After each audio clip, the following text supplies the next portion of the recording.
la France, mon pays, pour la 4e fois, est très fière et très heureuse de participer, d'apporter une modeste contribution à cet exercice qui est à nos yeux essentiel. Pourquoi il est essentiel? Parce qu'il a 3 mérites. Évidemment, le premier, c'est de valoriser une profession qui est parfois méconnue, mal connue ou décriée, celle d'avocat. Il a un autre mérite, c'est de soutenir en particulier les jeunes avocats, la jeunesse. Et ça, c'est une action constante de l'ambassade de France en Mauritanie, de vouloir justement soutenir les jeunes générations, que ce soit les professionnels ou la société civile d'une manière générale. Et puis, bien sûr, le troisième mérite, c'est de propager, de promouvoir, de défendre les droits de l'homme.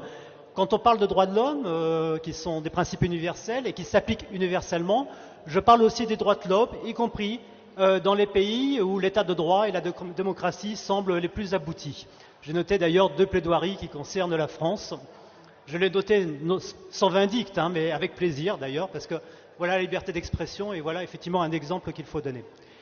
Je serai très bref donc, vous dire que les droits de l'homme aussi, ce sont les avocats, ce sont les institutionnels et c'est aussi la société civile. Et j'en profite pour saluer les nombreuses associations qui sont ici présentes et qui, avec l'ambassade de France aussi, œuvrent par des projets qui sont parfois modestes pour consolider, pour appuyer les droits de l'homme, les libertés individuelles dans ce pays et ailleurs dans la sous-région.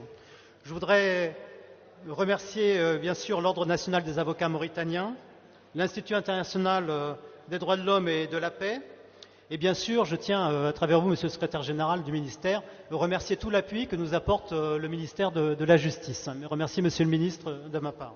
Voilà.